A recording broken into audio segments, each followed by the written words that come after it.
Dans cet épisode, je reçois Cyrielle Soulbieux. Cyrielle accompagne les parents depuis 2016 vers une vie de famille plus épanouie avec la pédagogie Montessori, qui est une approche plus douce de la relation parent-enfant pour que chacun dans la famille puisse trouver sa place et s'épanouir. Elle s'est spécialisée également dans les neuroatypies et notamment dans la méthode Barclay parce qu'elle est aussi maman de 2 enfants dont l'un est extraordinaire comme elle aime l'appeler. Certains enfants, comme son petit garçon, ont des besoins plus intenses et c'est le cas de son fils aîné qui a un profil multi-atypique puisqu'il est porteur de TDAH, de troubles 10 et de certains traits autistiques. Elle partage dans cet épisode riche et précieux aussi bien pour les familles qui rencontrent ces difficultés avec leurs enfants que pour les accompagnants, son quotidien de maman et les outils qu'elle a développés pour mieux soutenir son fils au quotidien, mais aussi comment elle accompagne les familles à mieux vivre ces troubles. Elle a créé un blog qui s'appelle Horizon Famille, qui est une véritable mine d'or, ainsi qu'une chaîne YouTube et un programme d'accompagnement destiné aux familles, mais aussi aux professionnels qui souhaitent mieux comprendre et accompagner le TDAH. Je vous mettrai toutes les références en lien sous l'épisode. J'ai particulièrement aimé cet échange, non seulement pour la richesse de tout ce que Cyrielle partage, mais aussi parce qu'elle nous donne à ressentir le vécu des familles qui vivent l'annonce diagnostique et elle nous plonge dans la réalité que les professionnels de l'accompagnement ne mesurent pas toujours, à savoir l'impact que les mots que nous utilisons peuvent avoir pour les parents. Un épisode précieux et je te remercie encore Cyrielle pour quiconque souhaite mieux comprendre ces troubles et mieux les accompagner. Je n'en dis pas plus pour le moment et je vous laisse tout de suite écouter notre échange. Bienvenue sur Thérapeute Kids, le podcast réservé aux thérapeutes qui veulent accompagner les enfants d'aujourd'hui à devenir des adultes heureux et responsables demain. Si tu ne me connais pas encore, je suis Isabelle Ablin, la fondatrice de Kiddy Mind, une communauté et une plateforme en ligne dédiée aux professionnels de l'enfance, qu'ils soient débutants ou plus avancés dans leur pratique. En solo ou accompagné de mon invité, je partage dans ce podcast les meilleurs outils et pratiques à utiliser concrètement dans tes séances, mais également toutes les clés pour asseoir ta légitimité et incarner pleinement ta posture d'accompagnant. Alors installe-toi confortablement et c'est parti pour l'épisode du jour. Cyrielle, je suis ravie de t'accueillir aujourd'hui dans Thérapeute Kids. Comment vas-tu ? Très bien, merci. Merci beaucoup Isabelle de m'accueillir. Je suis ravie d'être là. Écoute, je suis ravie d'être avec toi aussi aujourd'hui. Cyrielle, on s'est rencontrés il y a quelques mois et très vite, on a accroché sur pas mal de sujets qu'on avait en commun. Et lorsque j'ai créé ce podcast, je me suis très, très rapidement dit que ce serait chouette de pouvoir t'inviter parce que sur Thérapeute Kids, on s'adresse avant tout aux professionnels de l'accompagnement qui accompagnent spécifiquement les enfants, les ados et leurs parents. Et toi, j'ai eu envie de t'inviter pour que tu puisses nous partager aujourd'hui ton regard de maman et de maman d'un enfant qui a eu un diagnostic de TDAH, ce fameux TDAH dont on entend beaucoup parler et dont on ne sait pas forcément tout ce que ça peut recouvrir comme enjeu au quotidien. Tu as créé un blog qui s'appelle Horizon Famille et tu accompagnes aussi des parents en tant qu'accompagnante parentale justement sur leur quotidien de parents avec des enfants qui ont différents troubles d'ailleurs. Est-ce que uniquement TDAH ou d'autres difficultés? Non, également, toutes les neuroatypies. Donc, c'est vraiment des enfants avec des particularités du type TDAH, trouble 10, trouble autistique, hypersensibilité aussi, etc. Voilà. Ok. Et donc, je crois que tu t'appuies en majorité sur des méthodes de type Montessori, Barclay, que tu as réajustées, réorganisées. Tu peux nous expliquer Oui, un petit peu? mais oui, avec plaisir. J'accompagne les parents depuis 2016 vers une vie de famille plus épanouie avec la pédagogie Montessori, qui est une approche plus douce de la relation parent-enfant pour que chacun dans la famille, parent comme enfant, puisse trouver sa place et s'épanouir. Et puis après, effectivement, plus tard, je me suis spécialisée dans les neuroatypies et notamment dans la méthode Barclay, parce que je suis maman de 2 enfants, dont un enfant extraordinaire, comme j'aime l'appeler, Mm. même si mes 2 enfants sont extraordinaires, évidemment. Et tous les enfants sont extraordinaires, mais certains enfants ont des besoins un peu plus particuliers ou en tout cas plus intenses que les autres. Et c'est le cas de mon fils aîné, qui a un profil multi-atypique puisqu'il a un TDAH, des troubles 10, des traits autistiques également. Voilà, donc c'est un beau mélange. Et, et voilà, j'accompagne effectivement en particulier ces familles avec des enfants neuroatypiques parce que effectivement c'est un vrai parcours du combattant souvent pour ces parents. D'abord, il y a toute la phase effectivement de découverte, d'abord de doute, de doute, Mm. de recherche, de savoir pourquoi ces besoins si intenses, pourquoi tout est si difficile dans la relation, pourquoi ces besoins sont si forts alors qu'on a l'impression parfois de faire le maximum et quand il y a un autre enfant dans la famille, on a l'impression de faire la même chose, mais que ça ne fonctionne pas pareil. Voilà, donc il y a toute une période de doute. Puis après, des fois, on va vers la pose d'un diagnostic, etc. Mais plus tard, et c'est un petit peu mon chemin, le chemin qu'on a parcouru avec notre fils, puisqu'en fait, on s'est aperçu vers ces 3 ans, je dirais que voilà, il y avait des petites particularités, notamment au niveau du langage, il est entré dans la parole vers 4 ans. Et encore aujourd'hui, hein, il a bientôt 8 ans, mais le langage oral est encore compliqué pour lui. Mais voilà, c'était les premières alertes par rapport au langage. Donc, il a été suivi en orthophonie avec une psychomotricienne et puis chez un pédopsychiatre également. Et tout ça, c'était avant la pose d'un diagnostic, puisqu'on le sait de toute façon, hein, le TDAH peut être diagnostiqué seulement à partir de 6 ans, même si ça varie. Pour certains professionnels, c'est 5 ans, pour d'autres, c'est 7 ans. Ça varie aussi en fonction de l'enfant et de l'intensité des symptômes du TDAH. Mm. Et donc, il a été diagnostiqué à 6 ans. Et puis aussi troubles 10, etc., qui s'en sont suivis. Mais cette phase de découverte du diagnostic nous a un peu... alors, il y a différentes façons de le vivre pour les parents. Parfois, c'est oh, qu'est-ce que je vais faire avec ça? C'est pour la vie et c'est hyper lourd à porter, etc. Et pour d'autres, c'est plus un soulagement de se dire, OK, il y avait bien quelque chose. Je me doutais, souvent, il y a un ressenti, une intuition chez les parents. Et nous, c'est ce qui a été le cas. Ça a été plus un soulagement qu'autre chose de se dire, OK, voilà, à partir de là, on est moins dans la culpabilité, parce qu'on se remet beaucoup en question en tant que parent. Qu'est-ce que j'ai fait de mal? C'est quoi le problème avec mon enfant? Qu'est-ce qui cloche? Et quand le diagnostic a été posé pour nous, c'était plus OK, à partir de là, on peut construire.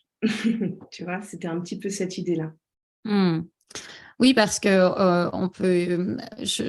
Combien de temps a duré la période de doute justement avant qu'il y ait un diagnostic de posé, entre le moment où vous commencez à vous dire tiens, il y a des particularités et Ouais, à peu près 2-3 ans, je dirais. 2-3 ans. Ouais. Ok. C'est Parce long. que ouais, c'est long. C'est long. Et puis parce qu'en plus, voilà, au-delà de la culpabilité, de se dire, mais mince, pourtant j'ai l'impression de faire tout ce qu'il faut. Et puis on voit bien que les résultats sont pas là. En tout cas, il n'y a pas les effets escomptés. Moi, je sais que parmi les professionnels de l'accompagnement, nombreux sont ceux qui rencontrent des parents d'enfants alors avec un TDAH, diagnostiqués parfois, mais parfois non. Et parfois, il y a ce mot, cette étiquette qui peut être posée comme ça ou lancée parfois un peu maladroitement par l'entourage. Et donc, beaucoup de questions qui arrivent chez les parents. Comment la bascule se fait? En tout cas, pour vous, comment ça s'est passé, tu sais, entre ce moment, effectivement, d'errance diagnostique, où en tant que parent, vous sentez bien qu'il y a un truc qui ne va pas, et puis le moment où on se dit, on va aller vers l'exploration de ce diagnostic ou d'un autre. Comment elle se fait cette bascule-là? En fait, je parlais de culpabilité tout à l'heure et tu parlais de l'entourage à l'instant et ça a un vrai impact avant qu'un quelconque diagnostic ne soit posé, c'est qu'il y a un vrai impact de l'entourage et du regard des autres, du poids du regard des autres. C'est-à-dire que un enfant avec TDAH, avant d'être diagnostiqué, il passe pour un enfant mal élevé, en fait. Si je Mmh. résume, c'est un peu ça, il bouge tout le temps, il coupe la parole, il est dans l'opposition, il n'écoute pas les consignes, il ne respecte pas le cadre et les règles de vie, etc. Il ne tient pas assis sur sa chaise. Enfin voilà, il y a plein de symptômes comme ça qui appartiennent aux troubles du TDAH. D'ailleurs, on pourra peut-être définir un peu ça juste après. Mmh, mmh. Mais avant qu'il y ait un quelconque diagnostic, ça passe vraiment pour de la mauvaise éducation. Donc, c'est soit l'enfant est hyper mal élevé parce que il est ingérable, et c'est un peu les mots qu'on entend, intenable, ingérable ou quoi. Soit c'est les parents qui sont incompétents, qui mettent Mmh. pas le cadre, qui sont laxistes, qui savent pas s'y prendre, etc. Et c'est vrai que ça, c'est très lourd parce que même si on sait dans le fond qu'il y a quelque chose, il y a une forme d'intuition parfois chez les parents, mais ça suffit pas en fait pour se faire confiance. Surtout si c'est notre premier enfant. Si c'est le deuxième enfant, à la limite, ça peut être parfois un peu plus facile à vivre. Et je le vois dans les parents que j'accompagne effectivement, parce qu'ils voient bien qu'avec le premier, ça a roulé, quoi. Était beaucoup plus fluide. Puis là, avec le deuxième, donc souvent la pose de diagnostic pour un deuxième enfant va se faire quand c'est le deuxième enfant ou le troisième enfant de la fratrie, va se faire plus tôt que quand c'est le premier enfant d'une fratrie parce que les parents sont plus à se remettre eux en question. Voilà. Et le poids, franchement, c'est très très dur à vivre pour ces. Souvent, les familles s'isolent beaucoup. Les parents s'isolent beaucoup parce qu'en fait, aller chez les amis, aller dans la famille, les repas de famille où il faut rester à table. En France, il y a beaucoup, voilà, on reste à table très longtemps. Les enfants, il y a un peu ça. Les enfants doivent se tenir, même si c'est un peu moins le cas qu'avant quand même, mais les enfants doivent quand même se tenir bien, pas empêcher la discussion des adultes, etc. Et quand on a un enfant qui ne rentre pas dans le moule et Mmh. ne correspond pas à cet enfant un peu, j'allais dire parfait, mais en tout cas attendu, au comportement attendu, c'est très dur à vivre pour les parents. Et parfois, j'ai envie de dire que il peut y avoir le regard de l'entourage, mais parfois, c'est même les parents eux-mêmes qui interprètent certains regards, certaines remarques de leur entourage parce que eux se sentent mal. Et en fait, c'est pas et ça c'est pas facile de mettre des mots là-dessus. On se dit c'est les autres qui nous jugent. Non, parfois c'est nous en fait qui nous sentons jugés parce que nous-mêmes on a du mal à accepter cet enfant aussi qui rentre pas dans le moule. Donc il y a Mmh. tout un travail d'acceptation d'accepter notre enfant tel qu'il est et puis aussi euh, de se détacher d'accepter en fait de s'assumer aussi et d'assumer que ok on a peut-être un enfant qui rentre pas qui ne correspond pas à la norme à ce qui est attendu mais c'est ok et d'assumer ça par rapport aux autres. Je pense que ça, c'est important. À la fois par rapport à notre entourage qu'on connaît, mais aussi par rapport à des inconnus dans la rue, parce que on en a aussi des remarques, des choses comme ça. Et parfois, encore une fois, c'est vraiment notre interprétation de la Mmh. chose. Donc, faut se dire que tout le monde n'est pas. Moi, je donne souvent un conseil aux parents que j'accompagne, et qui m'a beaucoup aidée moi aussi en tant que maman, euh, c'est qu'une personne qui nous regarde, en fait, je sais pas, à la caisse d'un supermarché parce que notre enfant retourne la caisse ou est en pleine tempête émotionnelle parce qu'on lui a dit non pour un paquet de bonbons là, au niveau de la caisse. Et ça, c'est un peu typique. Et c'est vrai que là, à ce moment-là, parce que nous, on est dépassé par la réaction Mmh. émotionnelle de notre enfant, on va sentir le regard des autres, mais les autres, en fait, parfois, c'est un regard on interprète un regard un peu malveillant, jugeant, etc. Mais en fait, peut-être qu'il y a juste de la bienveillance derrière, où la personne est juste dans ses pensées et elle nous regarde parce que, voilà, mais en fait, elle nous voit, mais elle ne nous regarde pas. Elle nous entend, mais elle ne nous écoute pas. Et c'est nous un peu qui nous... Il y a une forme de paranoïa aussi, et je le dis parce que je l'ai vécu, donc je peux me permettre de le dire, et j'accompagne parfois aussi les parents là-dedans à pouvoir reconnaître ça, et surtout que ce soit un outil sur lequel ils peuvent s'appuyer, de se dire non, en fait, tout le monde n'est pas contre moi, c'est à moi de travailler sur moi pour accepter, pour rester connecté à mon enfant à ce moment-là, répondre à ses besoins à lui pour l'apaiser. Et, Mm. et ensuite, à un moment, quand l'apaisement est arrivé, aller lui enseigner des choses sur ce qui s'est passé pour que ça se passe mieux la prochaine fois, lui donner des outils, etc., dans un second temps. Mais rester connecté à son enfant à ce moment-là, en se détachant vraiment du regard des autres, parce que plus on va être attaché au regard des autres à ce moment-là, moins on va être connecté à notre enfant, et plus la tempête émotionnelle va durer. Et Mm. plus la relation avec l'enfant va s'abîmer. Et là, je parle de long terme, pas juste sur ce moment-là, mais si c'est quelque chose qui est fréquent, répété, effectivement, ça peut finir par abîmer la relation parent-enfant et enlever un peu la complicité. Enfin voilà. Donc, Ouais. ça, c'est le regard des autres, et puis accepter de se détacher de la norme. Parce que bon, la norme aussi, c'est voilà, c'est tout un concept, hein.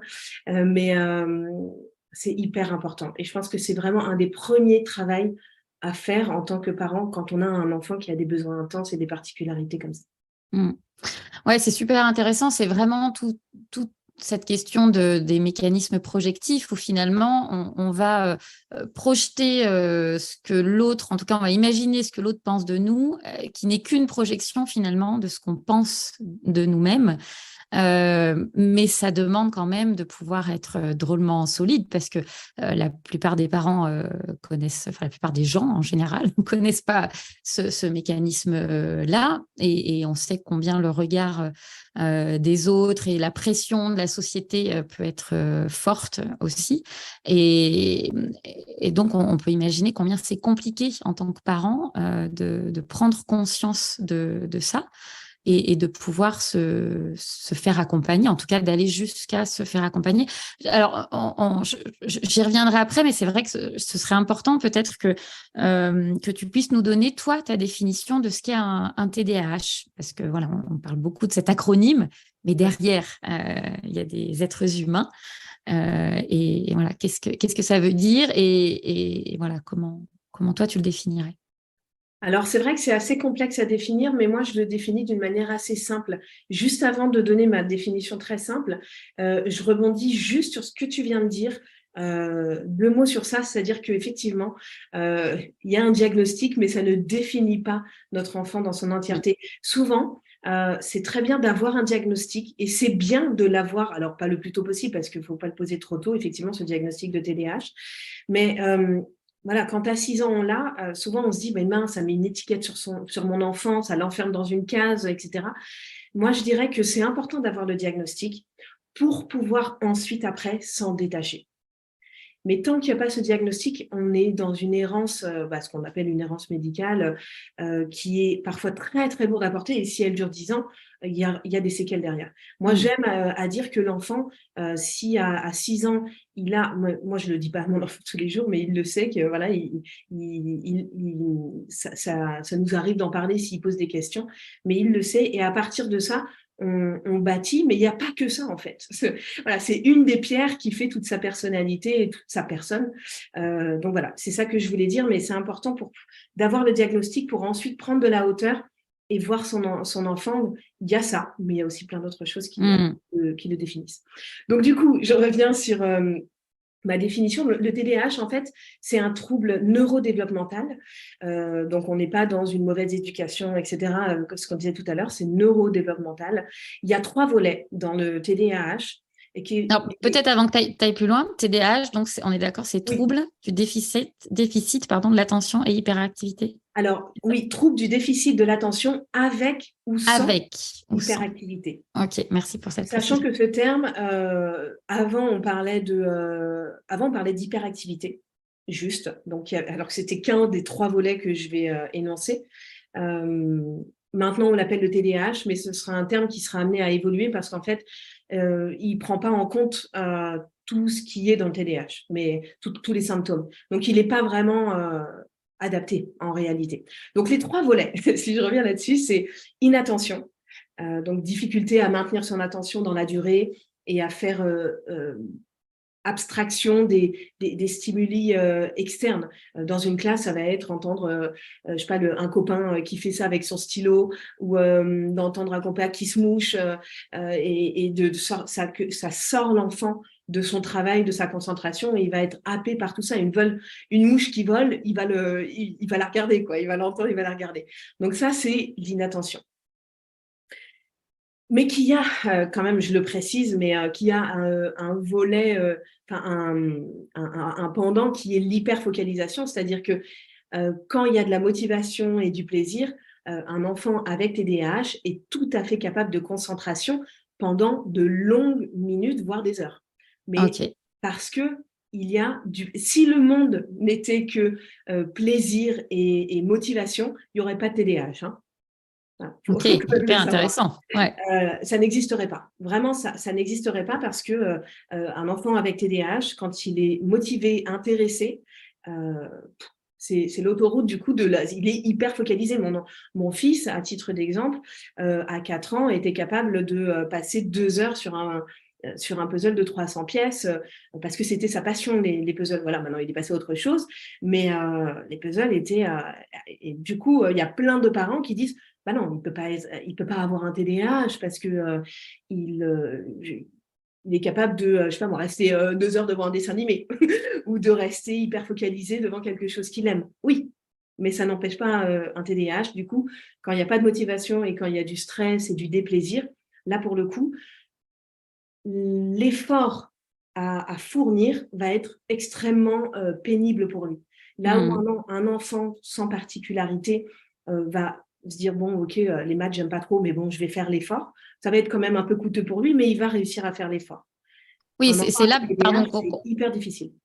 Oui, Ouais. c'est là peut-être qu'on voit la différence pour un enfant qui n'aurait pas de TDAH, c'est qu'un enfant qui n'aurait pas aurait cette capacité d'inhibition que n'ont pas les enfants avec TDAH pour pouvoir justement faire abstraction de ce copain qui se mouche et de rester quand même focus sur sa tâche, quand bien même elle n'est pas passionnante, là où un enfant avec ce diagnostic ne peut pas finalement parce que ça va lui demander trop d'efforts, ce serait ça?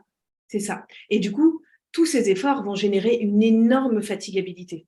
Okay. C'est-à-dire que c'est des enfants qui, à la fin de la journée, soit ils sont très haut en tension parce que ils sont très fatigués, mais ils sont là, soit ils sont complètement down parce qu'ils ont fourni tellement d'efforts, mais il y a une grande fatigabilité à prendre en compte.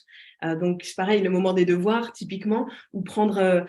moi, je sais que les rendez-vous avec les professionnels de santé, c'est jamais après 15 heures. C'est très bien qu'il va donner tout son focus le matin. Voilà. Faut savoir, après, c'est des petites adaptations qu'on va faire, mais un rendez-vous à 18h, on oublie pas. Okay. Voilà. Donc ça, c'est le premier volet, inattention. Il y a un deuxième volet qui est l'hyperactivité. Ça, du coup, c'est très visible. C'est un besoin de bouger constamment, de parler aussi. Souvent, il y a on dit toujours, ce sont des moulins à parole. Et puis, c'est des enfants qui passent d'une activité à l'autre sans forcément aller au bout de chaque activité. Donc, ils sautent un peu du coq à l'âne. Voilà, ils ont du mal à rester focalisés. Donc, ça fait partie aussi de l'inattention, mais de l'hyperactivité, ce besoin de... Voilà. Et après, c'est pareil, c'est pour ça que l'hyperactivité avant 6 ans, tous les enfants ont un besoin de mouvement naturel. Mais c'est vrai qu'après 6 ans, notamment l'entrée au CP, etc., un enfant qui a toujours ce même besoin de mouvement intense, là, on va pouvoir se poser la question d'une éventuelle hyperactivité. Okay. Et le troisième volet, c'est l'impulsivité. Donc là, on est plus sur la dérégulation des émotions, difficulté à garder son calme, difficulté à différer ses besoins aussi. Et on peut parler du défaut d'inhibition. Finalement, le défaut d'inhibition, c'est vraiment, tu en parlais tout à l'heure, c'est vraiment c'est présent sur les 3 volets du TDAH. C'est vraiment cette incapacité ou cette difficulté en tout cas à s'empêcher d'eux. C'est-à-dire, j'essaye de fermer le bouchon de ma bouteille, j'y arrive pas. Je peux pas m'empêcher de m'énerver et ils vont très vite monter en tension. Les émotions vont l'envahir, vont envahir l'enfant et il va pas forcément. Alors, tous les enfants sont sujets à des émotions fortes, etc. Mais là, c'est prendre des proportions vraiment très intenses. Soit c'est très fréquent, comme débordement émotionnel, soit c'est peu fréquent, mais très fort et très long quand ça se manifeste. Voilà, après, ça dépend. De toute façon, là, on donne une définition, mais ça se manifeste différemment, évidemment, selon chaque enfant. Et c'est vrai que là, j'ai parlé des 3 volets, mais s'ajoute souvent à ça euh, une tendance à s'opposer beaucoup. Et on parle du top, du trouble de l'opposition avec ou sans provocation. Donc ça, c'est pas médicalement. Enfin, le diagnostic est beaucoup n'est pas posé comme un TDAH avec les questionnaires qui vont bien, questionnaire de Connors. Enfin, voilà, il y a différents types de questionnaires pour poser un TDAH. Le top, en revanche, c'est un peu plus flou en termes de pose de diagnostic. Ça va sans doute voilà, s'affiner avec le temps. Mais il y a souvent aussi un trouble de l'opposition. C'est des enfants qui sont beaucoup dans l'opposition et là, ça génère à la fois à l'école et à la maison des grosses difficultés relationnelles, quoi.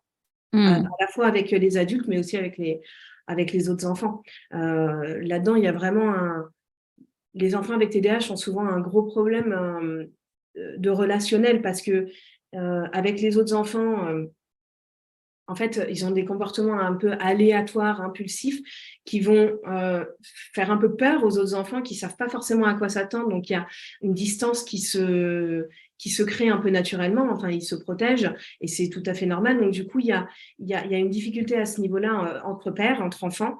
Puis avec les adultes, bah, c'est un enfant mal élevé, il faut le punir, etc. Donc, plus on punit un enfant avec TDAH, plus le conflit s'installe. Donc, et plus l'opposition augmente. Donc, il y a vraiment, et ça, c'est tout l'objet de la méthode Barclay que j'enseigne aux parents que j'accompagne et qui vont vraiment aider à réduire les oppositions, à réduire et à améliorer la relation et à réduire le stress parental aussi parce que c'est des parents qui sont aussi qui sont sur le qui-vive en fait avec ces enfants. Je rebondis là-dessus parce que tu vois, tu parles de ces parents qui sont sur le qui-vive et c'est vrai que souvent en cabinet, on peut être amené à recevoir des parents qui sont à bout, qui sont épuisés et qui ne savent plus comment faire, vers qui se tourner. Alors j'ai plein de questions par rapport à ça. J'aimerais qu'on puisse aborder, toi, ton regard en tant que parent et la relation avec les professionnels et de quoi en tant que maman, quand j'imagine qu'il y a eu des moments comme ça où tu t'es tournée vers des professionnels et où tu avais certains besoins, certaines attentes.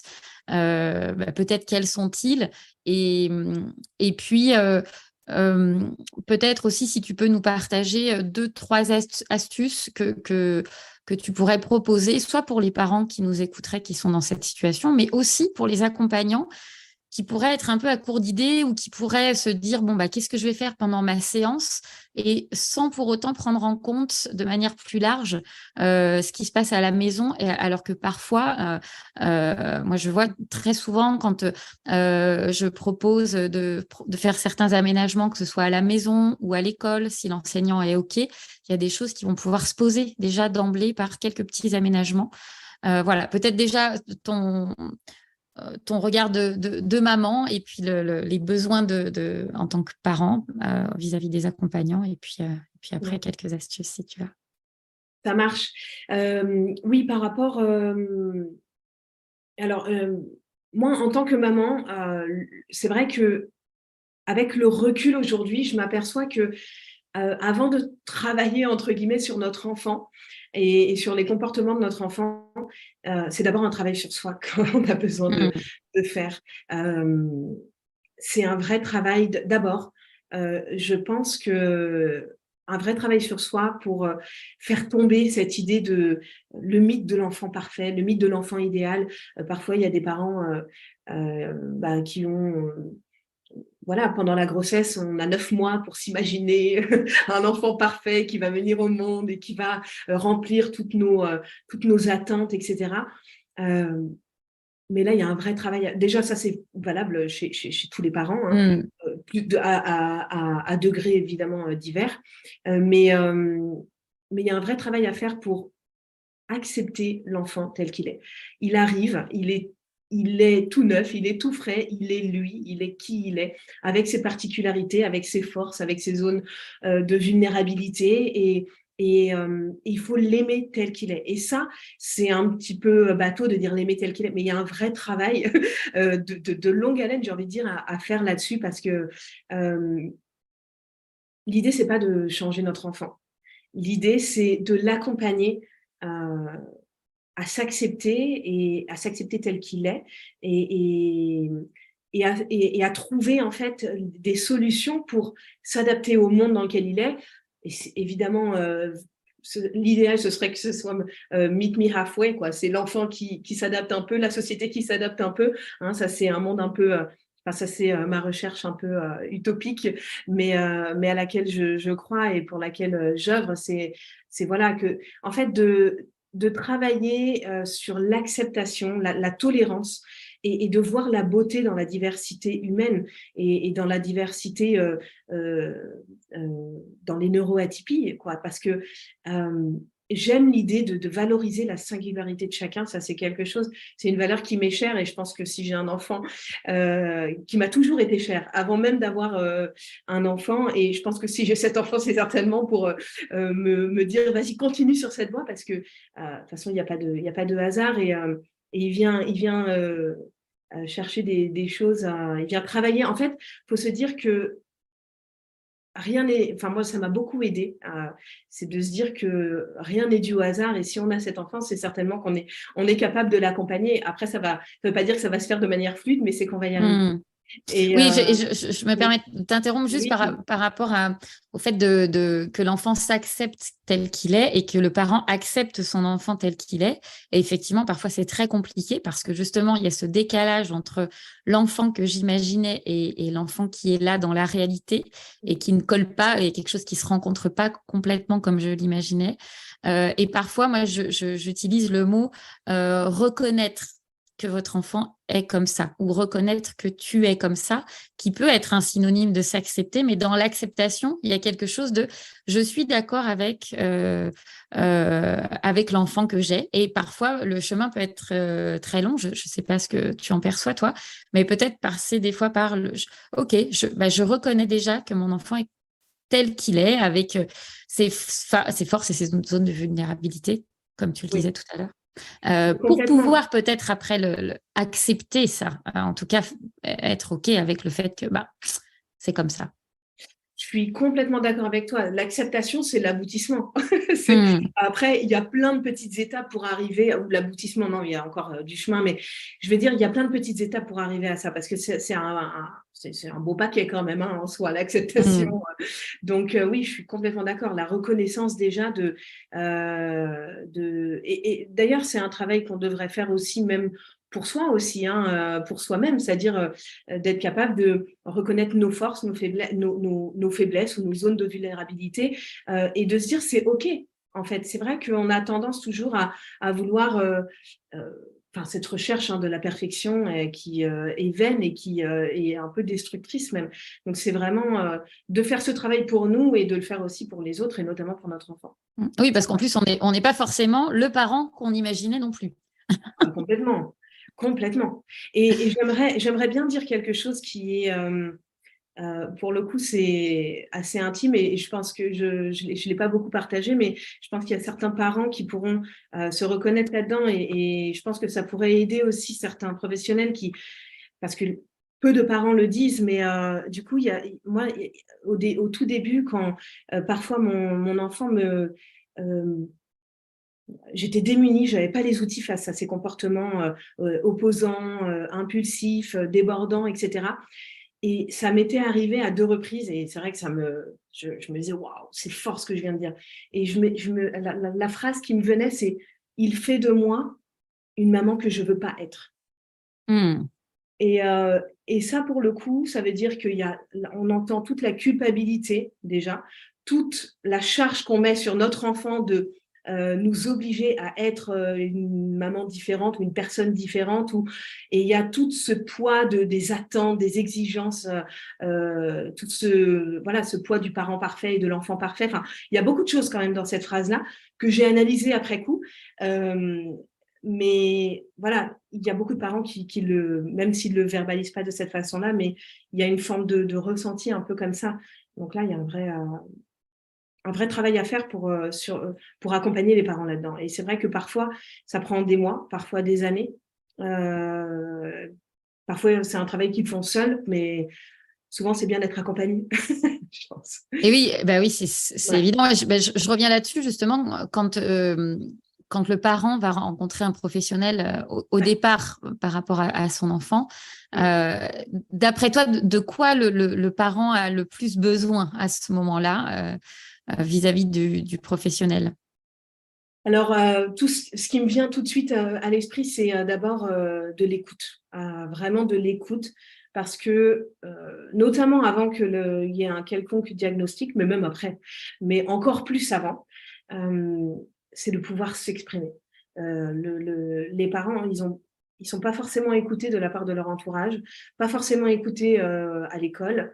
Et là, pour le coup, c'est vraiment un lieu où ils vont pouvoir un peu euh, être entendu, quoi. Et Hmm. pouvoir se livrer, peut-être sans jugement, parce que face à un parent, une sœur, un frère, un ami, on a peur du jugement. Là, c'est un professionnel. Et peut-être, voilà, que le parent puisse se livrer, dire des choses qu'il ne dirait pas dans un autre contexte. Donc d'abord, cette capacité d'écoute, voilà, c'est d'être écouté. Et puis aussi, peut-être la considération euh, du regard du parent qui connaît bien son enfant, qui est peut-être la personne qui connaît le mieux son enfant. Donc, valoriser enfin pas valoriser, mais entendre la parole du parent qui parfois, je sais pas, ça arrive plein de fois qu'on dise bah oui, mais non, mais toi tu penses ça, mais non, mais en fait ton enfant il n'a pas besoin de ça, non mais ou t'es à côté de la plaque ou même si c'est pas dit avec des mots, c'est le ressenti à travers un regard ou quoi. Et ça peut être mal vécu de euh, quel est, enfin le parent vit au quotidien avec son enfant, donc il y a plein de choses qu'il voit et qu'il a besoin parfois d'exprimer. Et après, peut-être que pour le professionnel, il y a une forme de traduction à faire, évidemment, pour comprendre ce qu'il y a derrière certaines paroles, évidemment. Mais ça, c'est important. Ouais, je te rejoins complètement. Tu vois, moi, j'ai toujours dit, avant même de travailler en cabinet, quand j'étais éducatrice spécialisée, mais en fait, les parents, ce sont les experts de leurs enfants. Ouais. Et nous, on est les professionnels avec des outils et une place différente de celle du parent, qui fait que justement, il y a des choses qui vont être possibles là où c'est pas possible entre le parent et son enfant parce que il y a l'affect au milieu. Et donc, ensemble, et c'est tout là l'intérêt de l'accompagnement pour moi, c'est comment on va pouvoir s'appuyer à la fois sur le pilier de l'expertise du parent, qui connaît forcément mieux que tout le monde son enfant, et sur la place, les outils du professionnel pour pouvoir construire quelque chose, en fait. Ouais, ouais, complètement. S'il y a d'autres choses sur voilà, mais un peu mes attentes quand je consulte un Mmh. professionnel pour mon enfant. Je pense aussi aux mots qui vont être utilisés. Ça m'est arrivé, c'est vrai, d'avoir voilà, des mots un peu dits de manière brutale, notamment lors des premiers rendez-vous où le parent n'a pas l'habitude d'exposer le parcours de son enfant, son parcours, n'a pas encore. Enfin voilà, c'est le début. Il est dans l'errance médicale. Il voit bien qu'il y a un truc il y a des difficultés avec son enfant et il est fragile à ce moment-là, plus qu'à n'importe quel autre moment. Et les mots doivent être vraiment bien choisis pour Mmh. pas heurter le parent, parce qu'en fait, sinon, après, ça peut être des déclics, mais parfois, c'est très violent. Euh, pour l'avoir vécu, c'est quand même assez violent. Donc, faut faire gaffe à ça. Et puis, éventuellement, ça, c'est par rapport peut-être au premier point qu'on a vu, mais si possible, je dirais prendre une séance individuelle avec le parent avant de rencontrer l'enfant, parce que parfois, il y a des choses qu'on va pas faire. Enfin, moi, j'étais toujours gênée, en fait, de parler de mon enfant au professionnel devant lui, la troisième personne, comme s'il n'était pas là. Et parfois, je mesurais certaines choses. Alors, c'est bien aussi, hein, mais j'étais un peu gênée de. Alors, je le briefais quand même. Je lui disais, voilà, je vais parler de lui, voilà, de notre parcours, etc. Mais il y a des choses qu'on ne va pas dire de la même façon, peut-être. Donc, éventuellement, prendre un temps déjà avec le parent. Et puis après, peut-être. Que l'enfant rejoigne le rendez-vous ou lors d'un autre rendez-vous. Enfin voilà, à voir comment ça peut s'organiser, si c'est possible, s'il y a un besoin ou quoi, évidemment. Et voilà, je parlais aussi de penser à vulgariser un peu parfois, alors ça c'est plus pour les professionnels vraiment de santé comme les neuropédiatres, etc., qui vont parfois utiliser un langage un peu trop pointu, trop du jargon un petit peu, et qui vont empêcher une bonne compréhension du parent. Or, la compréhension du parent est indispensable ensuite pour qu'il puisse sortir du rendez-vous avec des outils, avec pas des outils, mais un regard différent et vraiment un regard plus pointu sur « Ah, ok, donc en fait, voilà ce qui se passe pour mon enfant. » Alors, il voit certaines choses, mais il est toujours dans l'affect, etc., le parent. Et parfois, le regard du professionnel lui permet de changer de regard sur les difficultés qu'il a avec son enfant, de le voir un peu autrement et avec un autre prisme, en fait. Mais ça, pour ça, il faut que le professionnel ne soit pas dans un jargon qui soit non intelligible pour le parent. Oui, oui, complètement, parce qu'en plus, ça peut donner le sentiment aux parents j'allais dire, de ne pas être à la hauteur. En tout cas, de ne pas être, tu vois, quand je parlais il y a quelques minutes là, des deux piliers, l'expertise du parent et puis la posture professionnelle du professionnel, si à un moment donné, le professionnel, par les mots qu'il choisit, qui ne seront pas compréhensibles pour la famille, fait en sorte inconsciemment, mais fait en sorte que le parent, du coup, lui, se sente un peu en dessous et puisse pas valoriser son expérience et son expertise main dans la main avec le professionnel, en fait. Oui, exactement. C'est ça, c'est vraiment cette idée que ce soit main dans la main. Après, moi, je me souviens en fait de la première fois où on a vu un médecin scolaire qui m'a dit, le rendez-vous a duré un quart d'heure, et puis elle me parle de MDPH. MDPH, je dis MDPH, pourquoi MDPH? Ça veut dire quoi? Et donc, elle me dit maison départementale je crois que c'est des personnes handicapées. Voilà, des personnes handicapées. Et quand j'entends le mot handicap, intérieurement, je m'effondre. Je m'effondre. Il n'y a plus personne. Je ne l'entendais même plus. Tout ce qui s'est passé après dans le rendez-vous, je ne l'ai plus entendu. Mais j'étais fermée. C'était la première fois que j'avais affaire à ce mot-là, en parlant de mon enfant. Je n'étais pas du tout familière avec non plus le handicap jusque-là. Donc voilà, c'est pour dire à quel point les mots sont importants. Et elle l'a dit au milieu d'une phrase, au milieu d'un discours, et puis elle a continué, mais là, moi, c'était fini à ce moment-là. Donc voilà, c'est ça à prendre en compte. Hein. Mais merci Cyrielle, et tu vois, voilà, c'est pour ça que je t'ai invitée, parce qu'on l'oublie trop en fait.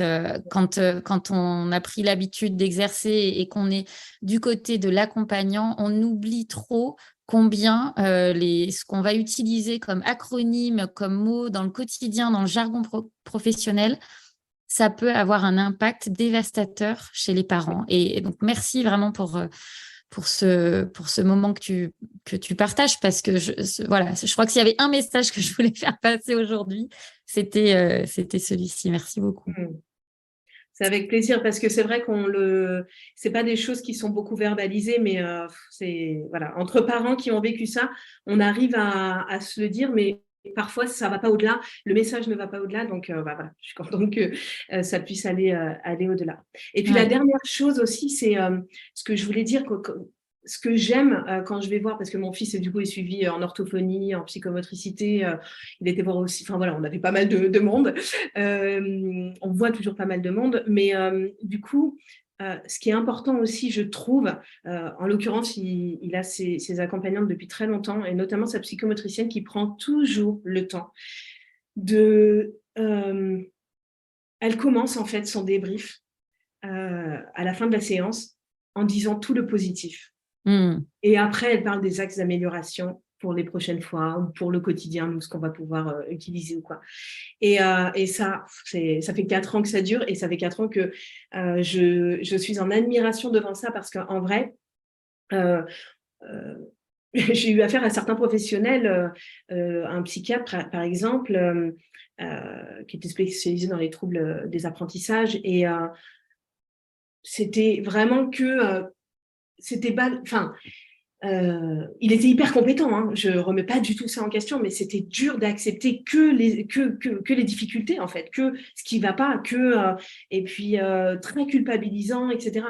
Là, voilà, c'est de se dire, OK, on parle d'abord des progrès, des qualités, des compétences de l'enfant, de tout ce qu'il a, des efforts qu'il a mis en place, de tout ce qui a évolué, de tout ce qui et puis ensuite, on en vient il y a encore tel axe d'amélioration. La prochaine fois, on pourra travailler ça. Vous pouvez faire. Voilà, c'est ça. C'est pour le coup, c'est hyper important. Et si je peux donner un exemple, peut-être que justement cette psychomotricienne, elle s'en souvient, parce que le premier rendez-vous qu'on avait eu, c'était un bilan psychomoteur, et j'étais donc pour le rendu du bilan, le deuxième rendez-vous. Elle m'avait, enfin pour moi c'était très fort. Elle parlait d'insécurité chez mon enfant, etc. Alors que je l'avais allaité, que j'avais fait du portage et pour moi tout le maternage proximal avait été important quand il était bébé et du coup euh, ça venait me dire en fait tout ce que tu as fait ça sert à rien quoi. Bon. Mm. Et ou tu l'as mal fait, tu vois. Donc ça voilà, ça venait mon fils avait 4 ans et ça venait vraiment me bousculer et j'avais passé l'après-midi effondrée en pleurs, etc. Et mon chéri m'avait dit à la fin de la journée, appelle-la, tu peux pas rester comme ça, appelle-la pour lui. Voilà, bon. Et j'ai osé lui appeler, parce qu'après on allait commencer les séances. J'ai osé lui appeler, ça a été, je me suis dit, c'est pas du tout sa place. Mais en vrai, j'ai osé lui l'appeler et elle m'a dit, mais oui, mais il y a plein de choses sur lesquelles on va pouvoir s'appuyer. Oui, il y a tout ça. J'entends que c'est difficile. Un bilan, c'est fait aussi pour montrer tout ce qu'il y a à travailler. Mais voilà tout ce qu'on va pouvoir faire, sur lesquels on va pouvoir, par exemple, votre enfant, il est hyper curieux, donc euh, on va pouvoir s'appuyer sur ça, il est très intéressé par ci, par ça, on va pouvoir s'appuyer sur ça, il est demandeur d'apprendre, etc. On va pouvoir s'appuyer. Et là, voilà, ça m'avait apaisé complètement. Donc, voilà, juste de prendre ça en considération. Les Ouais, et puis progrès, de les qualités. s'autoriser à, puis de s'autoriser à le dire, quoi. Ouais. Ouais. Ah, Donc merci voilà un beaucoup, petit peu ce que Céline. je voulais dire sur effectivement par rapport à ta question sur ce que j'attends quand on va voir un professionnel de santé. Il y aurait plein d'autres choses, mais je pense que il y a déjà quelques éléments. Ouais. Ouais, merci beaucoup. Et puis, je vois l'heure qui tourne. Peut-être qu'on peut terminer par quelques astuces, quelque Ouais. chose que les parents peuvent mettre en place et ou que les professionnels peuvent proposer aux parents de mettre en place déjà pour tester dans le Oui. quotidien. Alors c'est vrai qu'avec un enfant avec TDAH, pour le coup, je vais essayer de vraiment l'adapter à la séance pour que ce soit vraiment utile pour les professionnels qui nous écoutent. C'est-à-dire qu'un enfant avec TDAH a vraiment besoin d'un cadre hyper clair, hyper structuré et structurant, euh, euh, mais juste. C'est-à-dire posé à la fois avec douceur et bienveillance, mais aussi avec structure, avec fermeté et avec cohérence. C'est-à-dire cette notion de cohérence, elle est hyper importante parce qu'elle va rassurer l'enfant qui a un TDAH. Si le lundi, on autorise l'enfant à aller sur le canapé avec ses chaussures et que le mardi, on laisse faire, on dit rien, enfin, qu'on n'autorise pas le lundi, mais qu'on l'autorise le mardi, l'enfant, il va être perdu. Typiquement, et tous les enfants. Mais c'est vrai qu'un enfant avec TDAH, il va aller encore plus, il va avoir besoin encore plus d'aller tester la règle, d'aller chercher comme un scientifique. Hein, je dis toujours que ce sont des petits scientifiques, nos enfants, parce que ils ont besoin d'expérimenter, de tester le cadre, la règle qu'on a posée, vérifier les hypothèses. Donc, ils vont tester, ils vont mettre la chaussure, la moitié de la chaussure ou la semelle. Et puis, s'il voit que la réponse est toujours la même de la part de l'adulte en face de lui, OK, il tire la conclusion de OK, ça, c'est bon, ça tient, ça tient la route, la règle est posée. Et ça va le rassurer. Voilà. Donc, il ne faut pas hésiter. Tant que c'est fait avec justesse, avec bienveillance et avec cohérence, c'est hyper important pour eux. Et je le sais pour vraiment l'avoir expérimenté à la maison.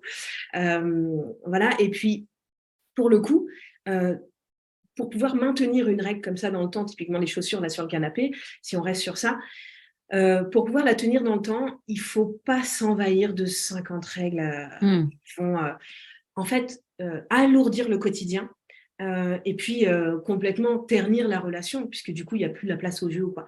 Vaut mieux limiter le nombre de règles. Moi, je dis toujours avoir peu de règles, mais par contre, les règles qu'on a, c'est s'y tenir jusqu'au bout. C'est-à-dire que c'est non négociable. Bon, à part si cas de force majeure, voilà, il faut quand même se montrer souple dans certaines situations, évidemment. Mais voilà, ça, c'est hyper important. Parce que plus on a de règles, plus on va, moins on va les tenir jusqu'au bout, parce que c'est fatigant pour le parent, c'est fatigant pour l'enfant, on est toujours dans la remontrance face à l'enfant, etc. Et c'est des enfants avec TDAH, c'est des enfants qui sont tout le temps pointés du doigt. Ils entendent à longueur de journée, que ce soit à l'école, à la maison, partout, des remontrances. Alors, parfois sous forme de punition, parfois voilà, sous différentes formes, mais en tout cas, ils sont pointés du doigt. Et du coup, ils ont encore plus besoin que n'importe quel autre enfant d'être encouragés. Tout le temps, tout le temps, tout le temps. Donc, si on est dans des règles tout le temps de fais pas ci, fais pas ça, etc., bon, bah voilà, ça va être compliqué. Mais donc, je switch là, effectivement, c'est la transition sur une autre astuce qui est très, très importante, qu'on peut utiliser à la fois à la maison, mais aussi en séance, etc., avec ses enfants, c'est les encourager, les valoriser. Parce que c'est une clé indispensable. Et c'est ce que j'enseigne aussi dans la méthode en 10 étapes voilà, pour les parents. C'est que ça fait partie aussi de la méthode Barclay, c'est qu'on encourage en se focalisant sur les efforts, sur les progrès et non pas sur les résultats. Parce que oui, il a 6 ans, il devrait commencer à apprendre à lire. Bah non, peut-être pas. Peut-être pas lui. Il n'est pas dans cette norme-là et c'est OK. Donc, ne pas on le valorise jamais si on s'attend à ce qu'il colle à la norme. Donc vraiment le valoriser lui pour là où il en est, les progrès qu'il fait et surtout les efforts qu'il fournit, parce que parfois les résultats sont pas au rendez-vous pour ces enfants-là, c'est souvent le cas. Mais par contre les efforts, quand ils les fournissent, c'est hyper décourageant pour eux qu'ils ne soient pas reconnus dans ces efforts. Donc, l'encouragement, c'est vraiment une des clés hyper importantes. La valorisation, l'encouragement. Voilà. Et puis leur montrer qu'on est leurs alliés, quoi. Qu'on est là pour. Je sais que ça, c'est vraiment quelque chose. Et puis, les enfants ont certainement une forme d'intuition naturelle où ils sentent, ils détectent les gens qui sont là pour les aider et pour les aider à progresser avec vraiment le cœur et avec bienveillance et avec envie, etc. Mais c'est vrai que ce sont ils ont besoin de sentir qu'ils peuvent s'appuyer sur nous, qu'on les comprend, se sentir compris. Ils ont besoin de se sentir compris. Là où toute la journée, non, on leur dit qu'ils sont mal élevés, alors qu'en fait, eux, ils font des efforts, mais qu'ils n'y arrivent pas, en fait. Ils ont un défaut d'inhibition qui les empêche de pas couper la parole. Donc oui, il fait peut-être l'effort de ne pas couper la parole, mais le fait est qu'il coupe la parole, malgré tout. Mais s'il s'en empêchait pas, ce serait encore pire. donc, du coup, il faut reconnaître l'effort et souvent, c'est reconnaître l'effort dès le début, dès les premières fois. Voilà, enfin, c'est moi, par exemple, mon enfant, on va chez le médecin, c'est pas à la fin du rendez-vous que je lui dis super, franchement, tu es resté assis, calme, et j'ai pu échanger bien avec le médecin. Non, c'est pas à la fin du rendez-vous, c'est dès le début du rendez-vous. C'est de dire, dès les 2 premières minutes, de dire je suis très contente parce que là, tu restes assis et je peux échanger avec le médecin. Je l'encourage à continuer ce comportement jusqu'au bout du rendez-vous. Et si on attend la fin du rendez-vous pour l'encourager, il y a des chances que mon enfant ne tienne pas les 20 minutes de calme. Alors que si, dès la 2e minute, je l'ai encouragé dans ce comportement adapté, de rester calme, il va tenir peut-être les 20 minutes, mais parce que je l'ai encouragé dès le début. Ouais, merci beaucoup. Ouais. Et puis surtout, voilà, de se dire que qu'on est leurs alliés. Ça, c'est vraiment quelque chose qui est hyper importante de leur montrer notre amour en tant que parents tous les jours, parce que le monde peut leur paraître parfois très hostile. Ils peuvent souvent se sentir non compris, incompris, et ça, c'est dur à vivre pour un enfant. Ils perdent beaucoup confiance en eux du fait de ce vécu-là.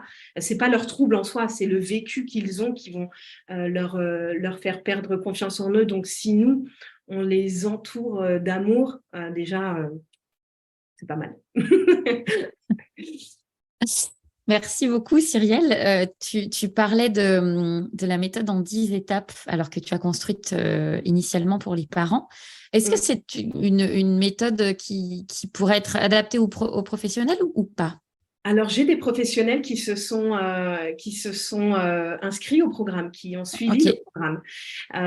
Des psychomotriciens, des orthophonistes. J'ai une ou deux psychologues ou neuropsychologues qui ont aussi beaucoup de neuropsychologues ont suivi utilisent aussi la méthode Barclay.